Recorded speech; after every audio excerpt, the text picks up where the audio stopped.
Chapter 3 The Third Day. In deep black darkness stood a girl with pale skin and flaxen hair. "Who are you?"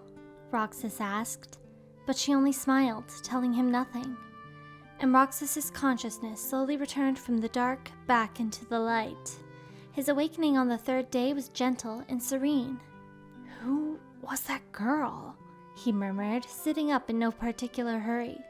Suddenly, he had the sense that someone was standing in the corner, and he turned. Huh? She was there, the girl from his dream. That couldn't be real. Roxas rubbed at his eyes, and when he opened them again, she was gone. A dream? He felt like he'd had another long dream last night, and then at the end, that girl had appeared. She had seemed familiar, somehow, and kind. There was a note left for him in the space below the tracks. "Meet at the station. Today's the day we hit the beach, and don't sweat about the money." It was from Hayner. Roxas tucked the note in his pocket and left to head for the station. As he was walking down to Market Street, he saw Olette and Pence. "Hey!" he called. They started to run over to him, but then his vision went funny again. Huh? Olette and Pence had simply stopped mid-step, paused like a video. "Hello, Roxas."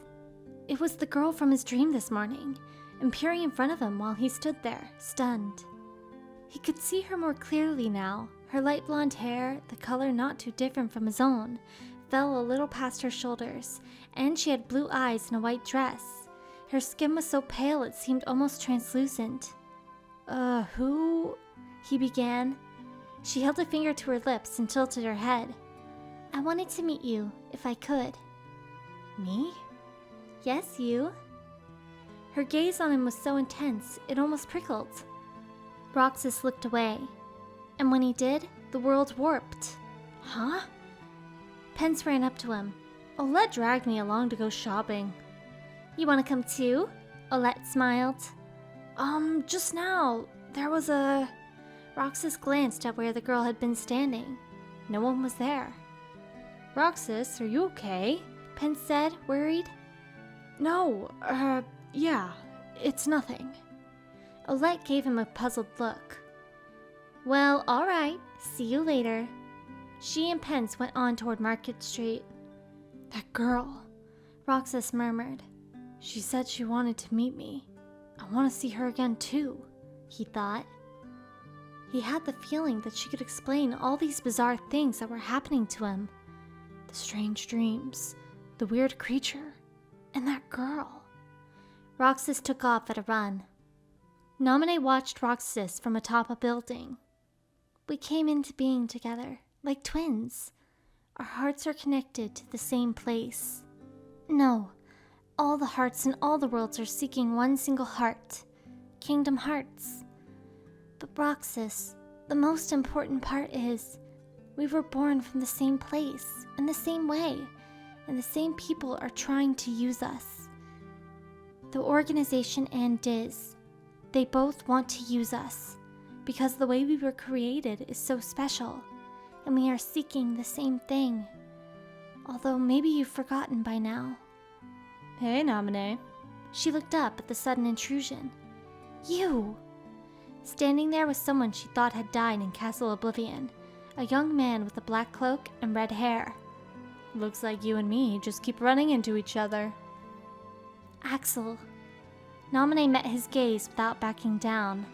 She was sure Sora had put an end to him back in Castle Oblivion.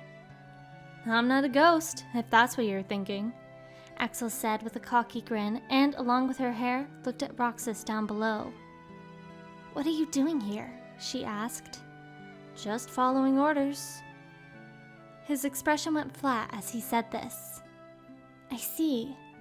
Naminé frowned and looked away. "What about you?" "Me?" She bit her lip. "Me? What do I want to do? What should I do? I don't know." "You're the only one who can save him." "What?" She raised her head. "Got it memorized?" "Axel." He said nothing more, only gave her a faint smile and vanished. Looking for the girl, Roxas ran to the sandlot. Cypher and his retinue were loitering there as usual, chatting about something or other. Cypher saw him first. Hey, Roxas. But before Roxas could reply, something was swarming him. Black shadows on the dirt around him. Who dares? Shouted Fu. The shadows rose up from the ground, taking shape as strange silvery creatures. More of them? Roxas got ready for a fight. There were 3 of them surrounding him, the same kind of creatures as the picture thief. Cypher was ready too. Don't know who they are, but they already crossed the line. Here! He tossed Roxas a toy weapon, stalked for the struggle's participants. Got it! Roxas caught it and swung it at one of the silver things, but just like before, his attacks couldn't seem to hit it. How? What do I do? He gripped the toy sword tighter. Roxas, use the Keyblade! A girl's voice rang out. It was her. And then time stopped around him again. Huh? He looked around, trying to find the source of the voice, and found her on top of a building. The creatures attacked. Roxas! Namine called, and this time, when he was about to fight back, everything shifted into darkness. What? Whoa! Darkness swallowed him up, and he fell. But from above, he could faintly see a light. He flailed his way toward it. A small white hand reached out for him. The moment he took hold of it, wispy light glowed all around. Who? Roxas began. The girl was floating with him, holding his hand in empty space. My name is Namine. She smiled softly. Roxas, do you remember your true name? He shook his head. True name? What does she mean? That's enough, Namine. A man in a black cloak suddenly appeared from behind her and grasped her arm. The man's voice sounded familiar to Roxas. But if no one tells him, Roxas will... Namine looked up at the man's hooded face and trailed off. If no one tells me, I'll what? It's best that he doesn't know the truth. That voice, it was the same as... Can you feel, Sora? The voice that had asked him that question. Hey, give our money back! Roxas shouted. The man turned away, unhurried. Roxas couldn't quite see his face, but it seemed like he was laughing a bit. What gives? The man let go of Namine and silently waved his hand. In the dim space behind Roxas, a hole of even deeper darkness opened up. Huh? The man shoved Roxas hard in the chest, and he fell back into the hole. He yelped. And then he came to in the dirt, and the sandlot looked the same as usual. Cypher, strike a pose, you know? Rai was cheering. How's this? Awesome! After Rai and Cypher's voices came a flash and a click of a camera shutter. Apparently they were taking pictures with Roxas passed out on the ground. One more, you know? Roxas sprang up and rushed at Rai. Hey, what are you doing? Keepsake, Fu said. Those freaks in the white jumpsuits are gone, you know? Rai told him. Gone? What were those things? Roxas asked Cypher, who was staring at him. That's what I want to know. Cypher nodded decisively.